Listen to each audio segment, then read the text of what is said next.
I came from an old school neighborhood where, we knew everybody on the block. We had a barbecue, you gotta cook for everybody because everybody's coming over like, oh, Khiry's barbecuing, and then you gotta feed the whole neighborhood or whatever. So my neighbor, my best friend's aunt lived next door to me, and we all called her Aunt Gloria. We called his grandmother our grandmother because that's how our neighborhood was. You see what I'm saying? And they were from New York, and so I've never been to New York before. I learned about a different culture on a whole different side of the country from people who live right next door to me. So I wrote this poem for my Aunt Gloria, but also just about the way I was raised in my childhood.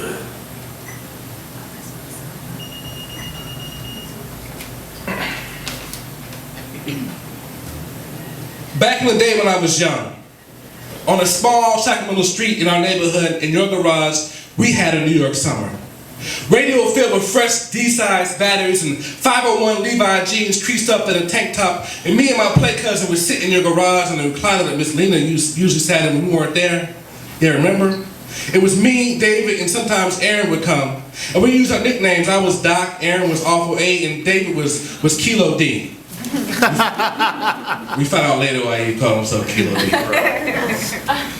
We play our music real loud in your garage every Saturday morning. We had our New York summer and you never complained. Back in the day. Back when we had the fence in our backyards with a gate on it connecting yours to ours, it was never locked, meaning that it was okay for sometimes I could come over and visit when I felt like it. I would go back there and pick oranges or hide from Hadar when he was trying to do his bully thing. Back in the day. We had a New York summer on Sacramento streets, and Rajab, chief investigator of the 5%ers, who got mad when we referred to him as Uncle Reggie.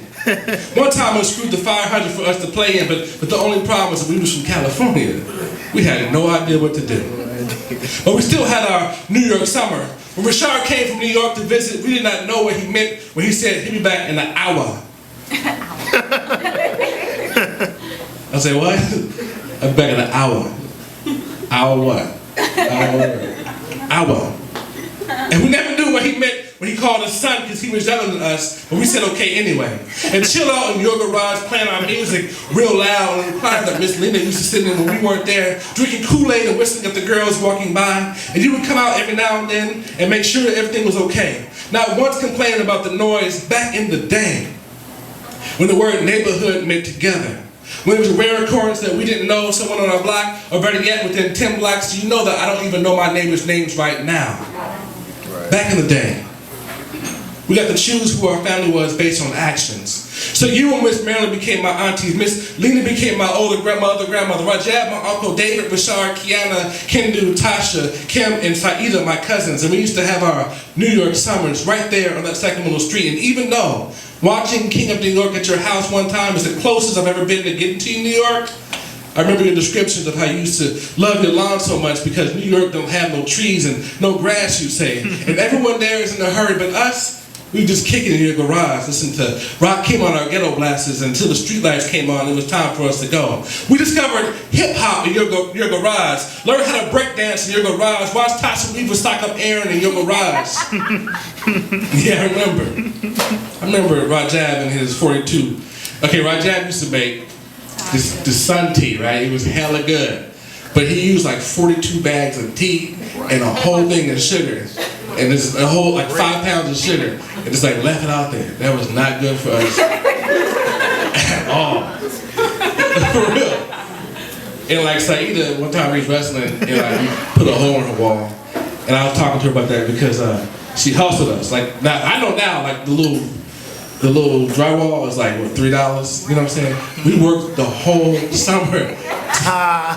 The whole summer to replace that shit. I remember you, Aunt Gloria, when we used to walk we used to walk outside on rainy days and you would ask me to help you sweep out the drain so the gutters wouldn't flood. And we'd ride sometimes in your station wagon with the extra fold-out seats in the back and hide sometimes on the side of your house near your storage area that we called the dungeon. Back in the day, which you could get a whooping from anybody in your block and then get home and get a whooping for getting a whooping. Totally confusing, right? You get home like, Mom, I got a whooping. Like, for real? Who whooped you? Aunt Gloria. Like, okay, well, check this out. And today, it was foggy outside when I woke up. And the sun peeked through the clouds, and it was warm for a minute, and I knew that you'd gone back to New York to be with Miss Lena, Uncle Reggie, oops, I meant Roger, Aunt Marilyn, and your husband. And this summer I would sit in my garage and play my music real loud and eat some oranges and meet my neighbors. And remember, you.